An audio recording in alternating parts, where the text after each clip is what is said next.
seja membro do canal e ganhe benefícios.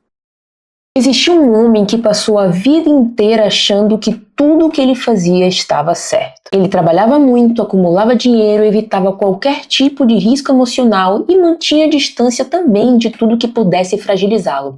Ele não acreditava que era cruel, mas sim racional. Era um homem que olhava para as pessoas e enxergava números, olhava para datas comemorativas e enxergava improdutividade e olhava para a pobreza e enxergava ineficiência. Até que uma noite comum, algo extraordinário acontece.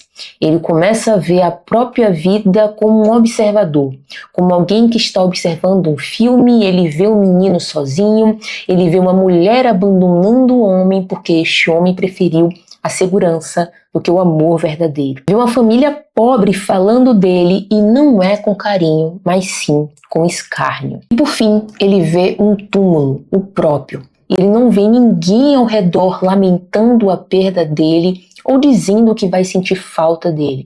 E aí, numa epifania, ele muda de comportamento completamente. O que será que ele sentiu que foi capaz de desmontar décadas e décadas de frieza? Porque ninguém muda assim do nada, né? Ou será que muda? Essa é a história do Sr. Scrooge, protagonista de um conto de Natal do Charles Dickens. E muito se engana se você acha que esse aqui é um conto de Natal comum, com mensagens edificantes. Não é nada disso. O que Dickens coloca aqui não é exatamente para sermos generosos em dezembro, mas sim a história de um homem que ao longo da sua vida, por questões de atitudes, de vivência, de memórias e até mesmo do que ele propôs para a vida dele, começou a se tornar cada vez mais rígido, cada vez mais duro consigo mesmo e com os outros. Um homem que pouco a pouco foi acreditando que sentir menos era uma forma também de sofrer menos. Ora, então é muito significativo que a história comece numa noite de Natal. Se a gente pensar no Natal e nas noites de Natal,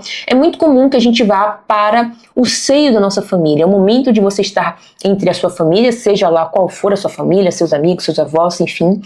É um momento de você estar com as pessoas que você ama, reunidos, com um propósito, seja ele religioso ou não. Então as casas estão cheias, as pessoas estão sorrindo e etc. Enquanto que o Sr. Scrooge está na casa dele, sozinho, e resmungando porque as noites de Natal são muito chatas, as pessoas se tornam improdutivas, as pessoas só querem saber da família, e isso faz com que ele ganhe menos dinheiro, ao mesmo tempo que, se as pessoas estão ali comemorando as famílias, comemorando o amor, ele está sozinho. Então nós temos esse impasse, nós temos esse contraste de pessoas que têm as suas famílias e o Sr. Scrooge que está sempre sozinho, resmungando. O conto de Natal não começa exatamente com calor humano, na verdade começa com uma sentença, e a sentença é de que Marley havia morrido.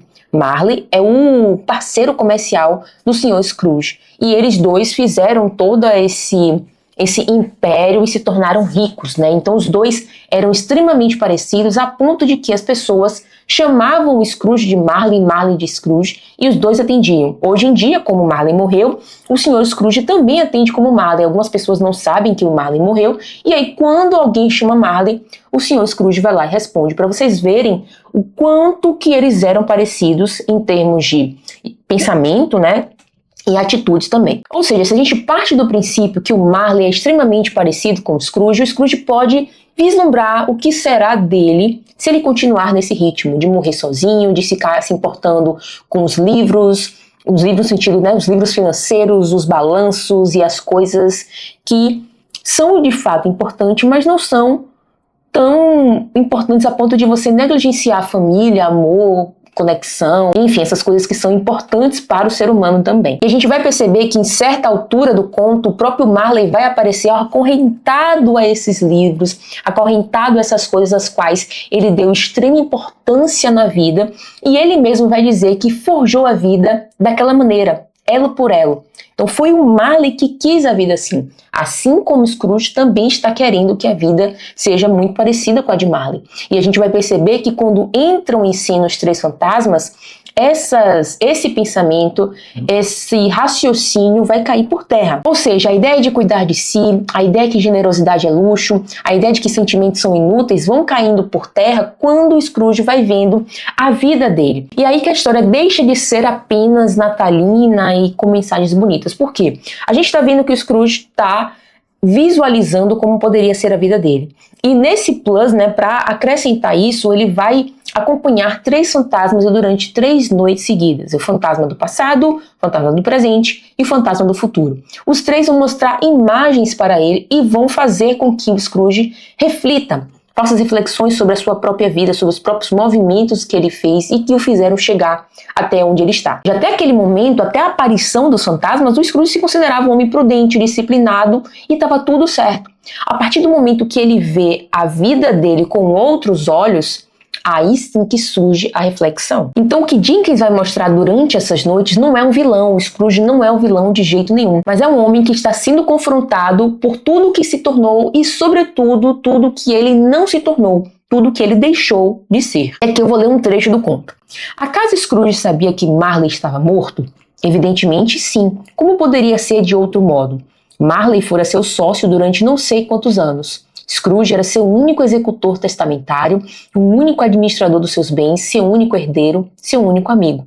De resto, esse triste acontecimento, mais que suficiente para perturbar qualquer outro, não abatera a ponto de fazê-lo perder suas notáveis qualidades de homem de negócios, pois havia assinado o dia dos seus funerais precisamente por uma especulação das mais felizes.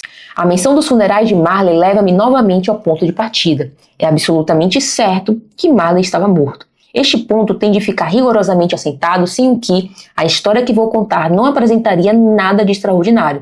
Se nós não estivéssemos perfeitamente convencidos de que o pai de Hamlet se achava morto antes de levantar o pano do palco, o fato de vê-lo passear sobre suas próprias muralhas por uma noite de tempestade nos teria surpreendido tanto quanto se tal fato se estivesse dado com um fidalgo qualquer, que a altas horas da noite se levantasse e temerariamente fosse errar em pleno descampado. Scrooge não havia apagado jamais o nome do seu antigo sócio. Depois de tantos anos, ainda se lia sobre a porta de sua casa comercial o nome Scrooge and Marley, pois Scrooge and Marley continuava com a razão social da firma. As pessoas que não estavam bem a par das coisas chamavam Scrooge ora por Scrooge, ora por Marley, mas Scrooge atendia pelos 2 nomes indiferentemente. E aí, nesse início da história, a gente está conhecendo o Sr. Scrooge, e aí, logo também nesse início, 2 rapazes vão entrar na loja dele para pedir doações para as pessoas que necessitam, contando com essa data tão especial que é o Natal e que as pessoas geralmente se tornam ainda mais ou se tornam simplesmente generosas. O tal predestinado, tendo acompanhado o sobrinho de Scrooge até a porta, fez entrar 2 cavalheiros de fisionomia simpática e aparência distinta, os quais penetravam no escritório tendo à mão, além do chapéu, vários papéis e documentos. Na presença de Scrooge, inclinaram-se. Sr. Scrooge and Marley, parece-nos, disse um deles consultando os apontamentos. É o Sr. Scrooge ou o Sr. Marley que temos a honra de falar? O Sr. Marley faleceu há cerca de 7 anos, morreu nesta mesma noite, fará seguramente 7 anos. Não temos a menor dúvida de que a generosidade do sócio sobrevivente seja igual à dele, disse um dos cavalheiros apresentando os papéis que o autorizavam a pedir. E não se enganava, pois que os 2 sócios eram bem dignos um do outro. Diante da inquietante palavra generosidade, Scrooge franziu o sobrolho, sacudiu a cabeça e devolveu os papéis. Nesta festiva época do ano, Sr. Scrooge, prosseguiu o cavalheiro, tomando uma pena, parece ainda mais oportuno do que em nenhuma outra ocasião arrecadar algum dinheiro para aliviar os pobres e os deserdados da sorte que sofrem cruelmente os rigores do inverno. A muitos milhares de infelizes falta mesmo estritamente necessário e muitas outras centenas de milhares não conhecem o mais insignificante conforto. Não há prisões? Perguntou Scrooge. Prisões não faltam, disse o cavalheiro, largando a pena. E os asilos não fazem nada? Perguntou Scrooge. Sim, de fato, embora eu preferisse dizer o contrário. Então as casas de correção estão em plena atividade? Sim, estão em plena atividade, senhor. Eu já estava receando, pelo que o senhor me disse há pouco, que alguma coisa tivesse interrompido uma atividade tão salutar, disse Scrooge. Estou satisfeitíssimo por saber que tal não aconteceu. Persuadido de que essas organizações não podem proporcionar ao povo o consolo cristão da alma e do corpo, de que eles têm tanta necessidade, tornou o cavalheiro. Alguns dentre nós resolvem empreender uma coleta, cujo produto seria distribuído aos pobres em forma de alimento, combustível e roupa. Escolhemos esta data do ano porque, mais que nenhuma outra, é aquela que mais cruelmente se faz sentir a penúria em que o conforto se torna mais doce. Quanto posso pôr em seu nome? Nada. Desejaria aguardar o anonimato? Desejo que me deixe em paz. Já que os senhores querem saber, é isso que desejo. Eu não faço banquetes para mim próprio pelo Natal. Vou agora dar banquete aos vagabundos? Já faço muito em dar a minha contribuição às organizações de que falamos ainda há pouco, e elas não ficam barato. Aqueles que tiverem necessidade que recorram a elas. Muitos não podem fazer, outros preferem a morte. Se preferem a morte, disse Scrooge, está ótimo, que morram. Isso virá diminuir o excesso da população. De resto, queiram desculpar-me, porém não estou bem a par dessa questão. Mas o senhor poderá tomar parte nela. Isso não me interessa, replicou Scrooge. O homem já faz muito quando se ocupa dos seus próprios negócios, sem interferir nos negócios alheios. Os meus já me tomam todo o tempo. Boa noite, senhores. Então veja como nesse episódio aqui já mostra um pouco dessa crueldade, mas além dessa crueldade individual, a gente vê de certa forma um pensamento malthusiano ali, né, de que é preciso reprimir o aumento da população, porque senão as coisas vão sair do controle, etc. Então, junto a esse pensamento malthusiano e até mesmo utilitarista, Dickens está colocando um pouco desse panorama, desse pano de fundo histórico que é a Inglaterra industrial. Nessa Inglaterra industrial, a miséria seria justificada pela ordem econômica. E por fim, chega a noite em que os fantasmas vão visitar. O primeiro fantasma é o fantasma do passado, e esse fantasma ele não vai tentar convencer o Scrooge de nenhum argumento moral. Na verdade, ele só quer fazer o Scrooge lembrar de como era o passado dele, de como foi a infância desse menino e o que aconteceu nessa infância para começar a endurecer esse coração. E aqui, como eu falei, não é um vilão em formação, mas apenas um menino que precisa viver sozinho nas férias. Uma criança que não tem com quem brincar e não tem a atenção dos pais no momento em que ele é um momento de lazer, um momento de você simplesmente brincar com uma criança. Vamos ler esse trecho aqui. Sentado num destes bancos, um estudante solitário lia junto de um nome quase apagado. Reconhecendo o pobre menino abandonado, que era ele próprio, Scrooge sentou-se e pôs-se a chorar. Os mais insignificantes ecos desta mansão, a algazarra dos ratos atrás do madeiramento, os gemidos do vento através da galhada seca de um choupo melancólico, o ranger preguiçoso de uma porta emperrada. Tudo isso eram outros tantos ecos que penetravam no coração de Scrooge e lhe enchiam a alma de uma doce emoção. Tocando-lhe o braço, o espírito mostrou-lhe um menino engolfado em sua leitura. Subitamente, um homem vestido com um costume exótico apareceu atrás da janela, com o machado preso à cintura e puxando pela brida um burro carregado de madeiras. Meu Deus, mas é Ali Babá! Exclamou Scrooge no auge da alegria. É o meu querido e honrado Ali Babá. Sim, bem me lembro. Foi mesmo no dia de Natal que ele apareceu pela primeira vez, vestido exatamente desta forma, a este pequeno estudante que ficara ali sozinho. Pobre criança! E Valentino e Orso, seu irmão mais velho, também estou a vê-los. E como se chama mesmo este rapagote que foi raptado durante o sono e deixado semi-vestido às portas de Damasco? Não vedes? O palafreneiro do sultão, que os deuses derrubaram por ter desposado a princesa.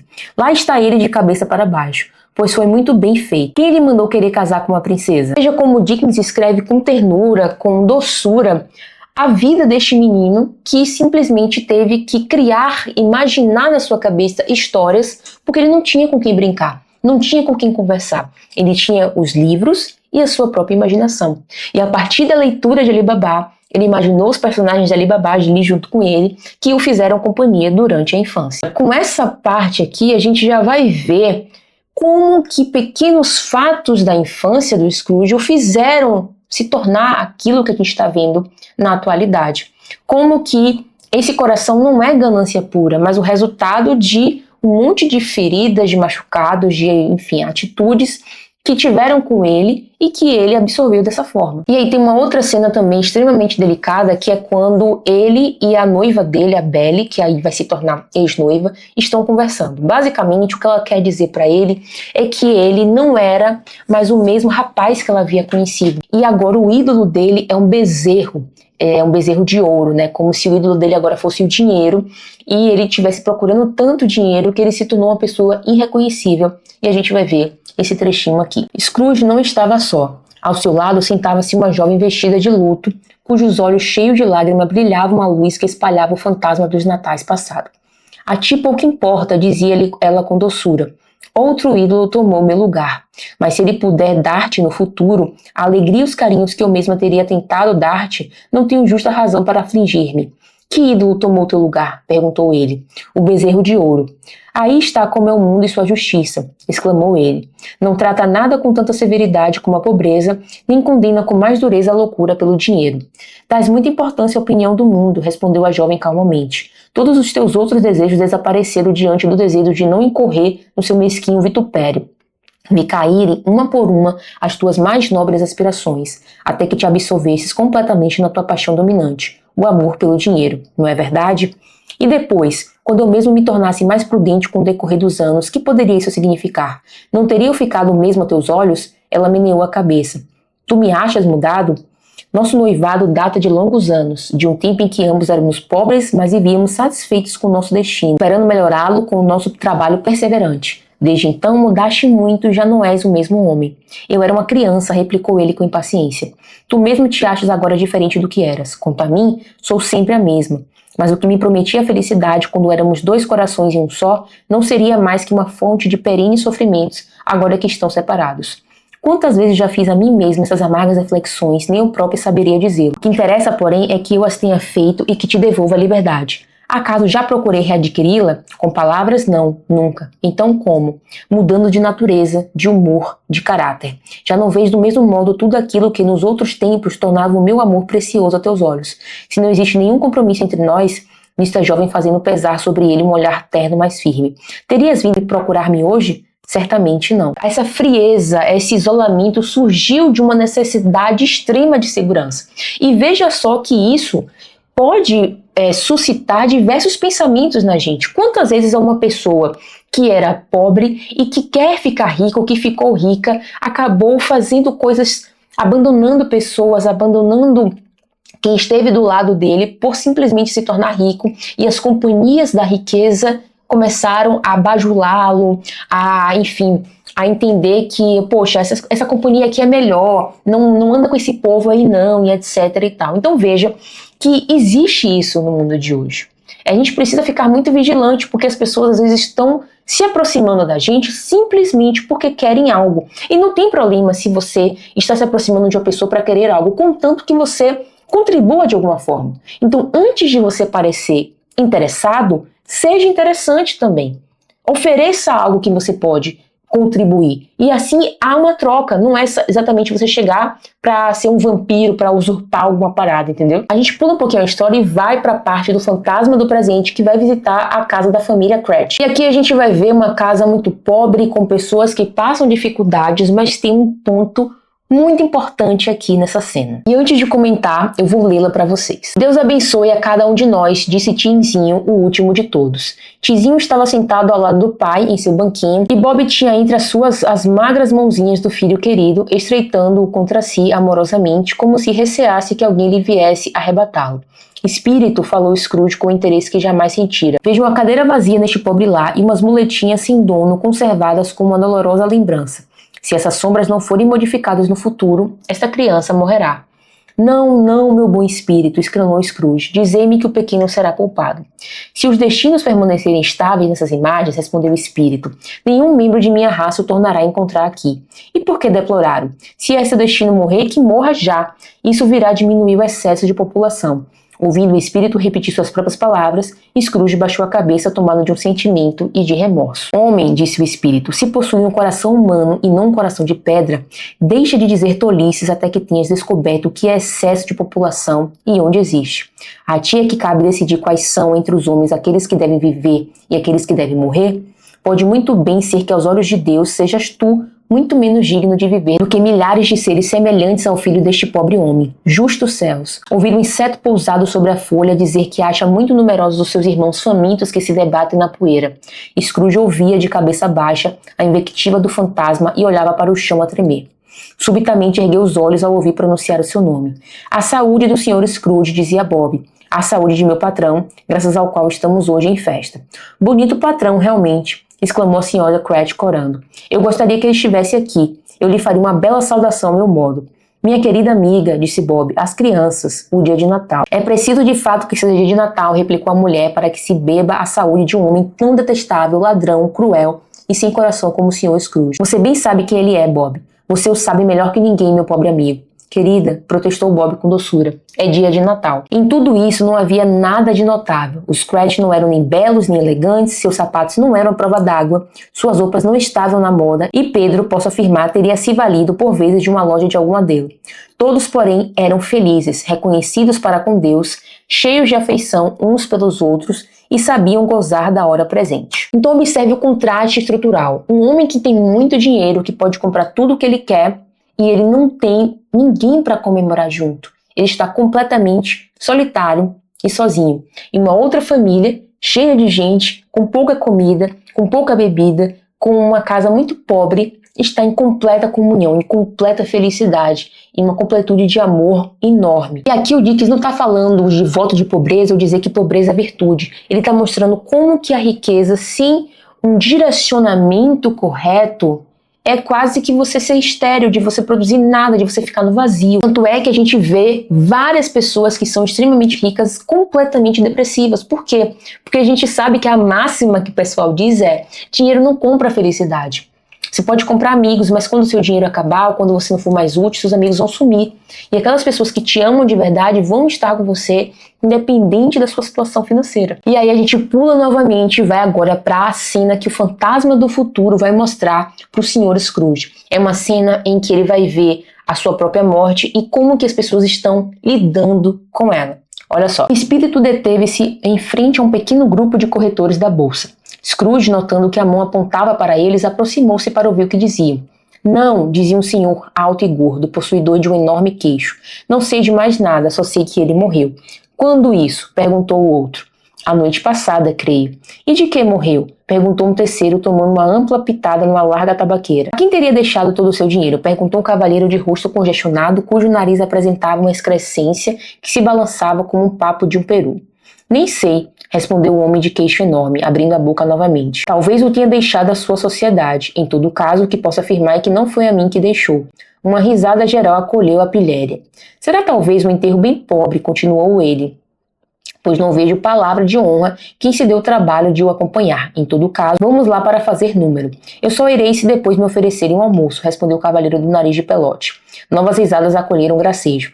Pois eu sou mais desinteressado que todos vocês, respondeu o primeiro interlocutor, porque não tenho luvas pretas e não me incomodo com o almoço. Mas se alguém quiser acompanhar-me, estou pronto a ir. No fundo, parece-me que eu era um dos seus mais íntimos amigos, pois toda vez que nos encontrávamos, gostávamos de parar e conversar um instante. Passe bem, senhores. Todos se afastaram e foram juntar-se a outros grupos. Scrooge vai ver essa cena de pessoas vendendo objetos deste homem que morreu, pessoas falando dessa morte como se não importasse, pessoas que nem ligam para o que aconteceu com este homem. Até então, ele não sabia que era ele. E quando ele finalmente descobre que ele realmente tem o choque de realidade, né? Na verdade, um grande choque de realidade, porque ele já teve um choque de realidade com o primeiro e com o segundo fantasma. E aí ele entende a percepção que ele formou, que é muito simples e ao mesmo tempo devastadora. Ele não criou laços com ninguém. Ele não criou uma intimidade, nem amor, nem afeto, nem fidelidade com ninguém. Ele simplesmente é sozinho no mundo e ninguém se importa se ele está vivo ou morto. Quando Scrooge vê o nome dele na lápide, ele realmente tem um estalo, porque ele começa a perceber que ele viveu a vida toda acumulando dinheiro, ele viveu a vida toda protegendo-se de perdas, evitando vínculos e no final terminou sozinho. E logicamente que essa transformação que a gente vai ver no final do conto, ela não pode ser condensada em um momento só. Essa modificação do Scrooge vai ser uma modificação constante, contínua. Ele não vai mudar numa noite só, apesar de que a gente condensou em 3 noites para... No caso a gente não, né? O Dickens condensou em 3 noites para mostrar um resumo dessa vida dele, ao mesmo tempo de também ter um pouco deste sentimento de transformação, esse sentimento de amor fraternal do Natal e etc. Ou seja, o Scrooge, quando ele acorda desse sonho, ele vai acordar simplesmente consciente, ele aumenta o salário do empregado dele, ele começa a criar vínculo com as pessoas e, enfim, construir uma vida, né, dali para frente. É como se tivesse realmente essa transformação, esse estalo. E é por isso que o conto de Natal vai além dessa moldura natalina. É uma mudança que pode ocorrer e deveria ocorrer o ano inteiro, não deixar só para uma noite de Natal, para a gente poder ser a nossa melhor versão, basicamente, né? E esse conto, logicamente, que reflete muita coisa da nossa realidade, muita coisa que a gente pode perceber nas nossas pequenas ações, no nosso dia a dia e durante nossa vida inteira. O conto nos coloca diante de uma pergunta muito simples, mas ao mesmo tempo difícil. O que a vida fez conosco? Quais foram as experiências que nos endureceram? Aliás, em que momento que a gente resolveu endurecer e não confiar mais nas pessoas? Por isso que esse conto, ele reverbera na gente não só pela ceia de Natal ou qualquer coisa do tipo, mas nesse espelho que ele oferece pra gente pensar sobre a nossa própria vida. Então aquela corrente que a gente viu Marley carregando não é só um efeitinho da vida dele, mas são efeitos das nossas próprias escolhas. As suas próprias escolhas têm um peso. Que peso é esse que a gente está carregando? Será que a gente precisa carregar esse peso mesmo? Será que são coisas que a gente acabou internalizando, colocando tanto peso na gente, mas se a gente parar para pensar sobre isso, se nós pararmos para pensar sobre essas situações, talvez a gente ressignifique e olhe para ela de um outro jeito e ela se torne até mais leve. Porque no final das contas, ninguém acorda acorrentado da noite pro dia. A gente vai construindo essa corrente elo a elo todos os dias. E no final das contas, eu quero deixar uma pergunta para vocês. Se você pudesse enxergar o fim da sua vida hoje, você enxergaria uma pessoa que criou laços, uma pessoa que se protegeu e se isolou demais? E esse foi o vídeo de hoje, eu espero que você tenha gostado. Se você gostou, se inscreve no canal, deixa o like nesse vídeo e eu te vejo no próximo vídeo.